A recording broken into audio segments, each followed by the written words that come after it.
Sudah 11 bulan saya nggak punya kerjaan tetap. Nafkah yang saya berikan ke istri sangat minim sekali. Keluarga istri meminta saya untuk pisah. Akhir-akhir ini istri juga sudah tidak tahan. Istri saya bekerja. Sebenarnya kami masih saling menyayangi. Istri saya masih cinta sama saya. Ustaz, gimana saya menyikapi masalah ini? Apa saya ikuti maunya istri dan keluarga? Saat ini istri saya lagi didekati pria lain yang lebih mapan dan kaya. Salahkah saya kalau memukul pria tersebut?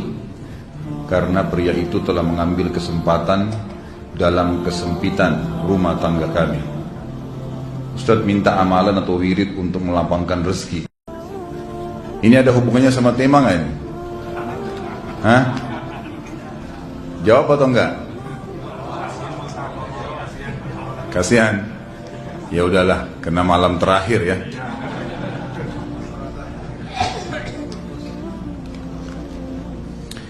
Yang pertama sekali, saya menyarankan Anda saran dari laki-laki ke laki-laki. Prinsiplah dan jangan merendahkan diri di hadapan wanita. Maksudnya begini. Pada saat seorang wanita yang menjadi istri Anda membutuhkan Anda, tunjukkan kebutuhan kita 1000 kali daripada dia. Dia sayang, dia perhatikan, dia siap berkorban. Kita harus 1000 kali lebih hebat daripada itu. Laki-laki memang penaung. Tapi kapan dibalik? Kalau saya pribadi, kapan dia tidak butuhkan, menunjukkan kebutuhan, saya 1000 kali tidak butuh sama dia. Untuk apa Anda merendahkan diri di depan seorang wanita yang kalau memang dia tidak bisa menjadi seorang istri? Karena kapan wanita sudah menyombongkan diri di hadapan laki-laki, tidak akan ada wibawa sama sekali. Ini poin dulu dalam pembukaan. Dan selalu saya sarankan siapapun ikhwah yang minta saran saya dalam masalah rumah tangga, yang paling pertama ini saya ucapkan, saya bukan menyuruh Anda menjadi keras, bukan. Tapi saya mengajak Anda untuk punya prinsip dalam hidup. Wibawa, pemimpin rumah tangga. Dibutuhkan, kita butuh. Tidak dibutuhkan, ya sudah. Masih banyak gantinya. Dia mau ganti laki-laki lain, silahkan. Ahlan wa sahlan. Allah akan gantikan penggantinya yang lebih baik. Dan itu harus bisa kita punya prinsip. Memang begitu. Kalau ini kita terapkan dalam kehidupan kita, kita akan sangat mudah hidup. Terkadang subhanallah ada pengorbanan berat. Berpisah dengan meninggal, berpisah karena masalah dosa yang dilakukan oleh pasangan kita, jelas haram.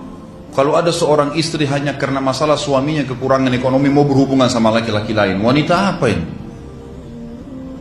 Cinta itu pengorbanan, kasih sayang, bukan hanya pada saat mampu kemudian disayang, pada saat tidak mampu kemudian ditinggal. Subhanallah.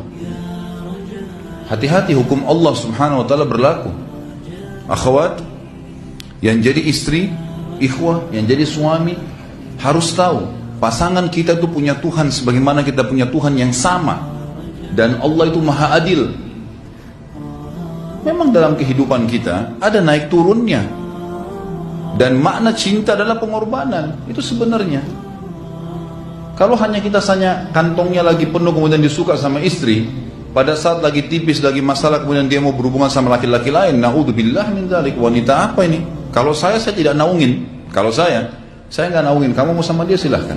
Silahkan jalan. Kalau saya, istri saya sangat tahu prinsip saya. Kalau kamu merasa ada laki-laki lain yang kamu anggap baik, atau kamu mau ingin memasukkan pendapat keluargamu dalam rumah tangga saya sehingga kedudukan saya sebagai suami tidak didengar lagi, silakan pilih keluarga kamu. Tidak ada masalah. Jadi jangan jadikan sebagai beban. Oh, nanti kalau pisah saya hidupnya bagaimana? Saya melarat. Ini kenapa ini? Saya mati kalau nggak sama dia, ya mati bener nanti. Gila kalau nggak nikah sama dia, gila kalau siapa ini? Ini kenapa ini? Keluar dari bingkai hidup itu. Seorang muslim itu hidupnya mulia. Dia dihormatin, dia menghormatin. Dia dihina, tinggalkan. Allah SWT tidak menyuruh kita menghinakan diri, tidak boleh.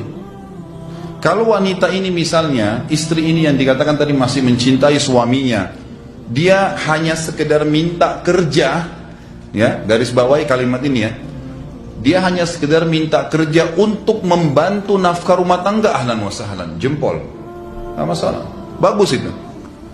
Sampai suaminya mapan, itu baik. Tapi dalam kondisi masih status istri punya hubungan sama laki-laki lain, na'udzubillah min dzalik. Mana ghirah, mana kecemburuan positif yang telah Allah pelihara dalam diri kita, nggak boleh. Pada saat seorang sahabat pulang ke rumahnya mendapatkan istrinya selingkuh dengan laki-laki lain, tidak disebutkan apakah berhubungan biologis atau tidak, tapi yang jelas sahabat ini sampai kaget masuk ke rumahnya temukan ada laki-laki lain. Dia bingung mau lakukan apa. Dia pergi ke Nabi SAW lalu berkata, ya Rasulullah, saya pulang rumah istri saya lagi sama laki-laki lain. Maksudnya dia pandu saya harus buat apa nih? Apa yang terjadi? Subhanallah, Sa'ad radhiyallahu anhu sahabat Nabi mulia menghenuskan pedang mengatakan, ya Rasulullah, kalau terjadi pada rumah tangga saya akan penggal dua-duanya. Dua-duanya saya penggal nih. Tapi di sini ulama bilang saat ingin menghukum kalau terjadi pada keluarganya dengan penggal ini, bukan maksudnya dia menghukum secara individu, maksudnya dia, saya ingin terapkan hukumnya Allah, dirajam, dibunuh karena mereka sudah menikah dan berzina. Hukum Allah terapkan, kemuliaan agama harus ada. Harus begitu.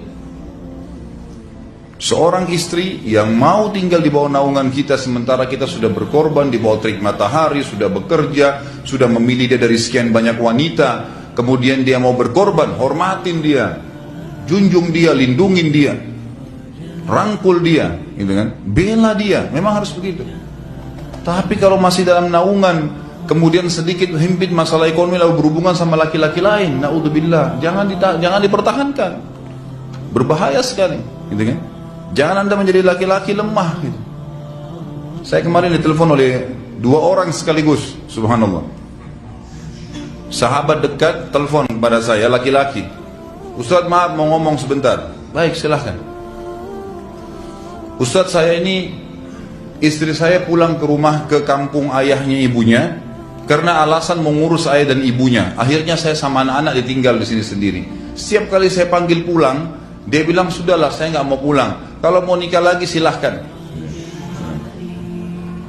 Dia bahasakan begitu. Bagaimana sarannya Ustaz? Saya bilang nikah lagi. Dengan tegas saya bilang nikah lagi. Kalau tidak terbuka pintu fitnah. Perempuan itu kenapa harus pilih orang tuanya? Tidak boleh secara syar'i. Nggak boleh.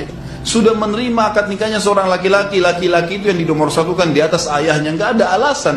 Kalau suami izinkan boleh urus orang tua, kalau nggak diizinkan tidak boleh, nggak boleh. Bagaimana dia tinggalkan suaminya sama anaknya? Kaget itu saya katakan begitu. Iya, bahkan sekarang hukum poligami sudah wajib bagi Anda, nggak boleh. Wajib sekarang. Ini ragu mau melangkah seakan-akan poligami itu dosa, padahal dia ditinggal oleh istrinya. Bagaimana bisa ini? Ada laki-laki seperti ini gak punya prinsip, harus melangkah. Dia sudah dapat jawaban saya, dikasih ini Ustaz, teman saya juga mau bicara, masalahnya sama lagi. Ustaz, istri saya tinggalkan saya, Ustaz, kayak mau menangis. Sebentar, jangan pakai nangis laki-laki. Apa ini cengeng? Ditinggal wanita nangis, subhanallah. Orang nangis itu ditinggal meninggal Rasulullah SAW, ketinggalan sholat subuh berjamaah, itu nangis. Nggak jadi jihad, nah itu nangis. Ditinggal perempuan nangis, la ilaha illallah. Allah ciptakan perempuan lebih banyak daripada laki-laki. Ini bukan menurunkan martabat perempuan ya.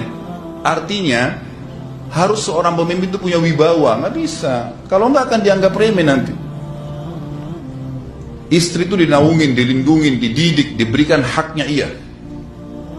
Berikan berlipat-lipat penghormatan sebagaimana dia berikan satu penghormatan, nggak apa-apa. Tapi jangan sampai menginjak martabat seorang pemimpin, tidak boleh. Akhirnya saya sampai bilang sama dia, akhi, ambil keputusan. Kamu mau balik sama saya berumah tangga di sini, atau kamu pilih rumah orang tua kamu? Oh, saya pilih orang tua saya, baik, saya ceraikan kamu sekarang. Assalamualaikum, tutup telepon, selesai. Jangan lama-lama. Cengeng sekali. Udah sujud sama Allah, saya masih berat cintanya Allah. Ia minta kepada Allah subhanahu wa ta'ala. Ini gampang dihilangkan dari hati. Sebagaimana dia datang, dia bisa keluar. Gampang itu. Subhanallah ya. Jangan terlalu mencintai dunia berlebihan. Kalau saran saya, kalau istri Anda ini tanya baik-baik, kalau kamu bekerja hanya karena mau bantu nafkah rumah tangga sekarang, ahlan wa sahlan, silahkan. Selama pekerjaan halal, antar dia ke tempat kerjanya. Muliakan dia, jaga, jemput pada saat pulang. Anda pembelahnya. Begitu. Tapi kalau berhubungan sama laki-laki, ada subhanallah suami, depannya dia, istrinya telepon laki-laki lain, dan dia menerima itu. Mana ini? Dalam agama haram. Wallah haram itu hukumnya. Nggak boleh. Itu namanya dayuth dalam agama. Nabi SAW mengatakan Allah melaknat dayuth. Kata sahabat, siapa itu dayuth ya Rasulullah? Laki-laki yang tidak punya cemburu terhadap pelanggaran agama yang terjadi pada istrinya. Gimana caranya? Nggak boleh dalam agama Islam, gitu kan? Makanya biasakan hati kita terisi dengan cinta kepada Allah SWT dan bukan cinta kepada manusia. Mencintai istri karena Allah yang perintahkan, mencintai suami karena Allah yang perintahkan. Jadi semua karena Allah. Tidak ada kata-kata hilang, tidak ada rugi kalau kita meninggalkannya. Jadi ini hal mendasar yang saya tahu, Allahu alam. Jadi sampaikan seperti itu. Kalau wirid apa? Saran saya adalah memperbanyak istighfar kepada Allah SWT. Gunakan momen musibah itu sebagai kesempatan untuk mendekatkan diri dengan Allah Subhanahu wa taala. Begitu.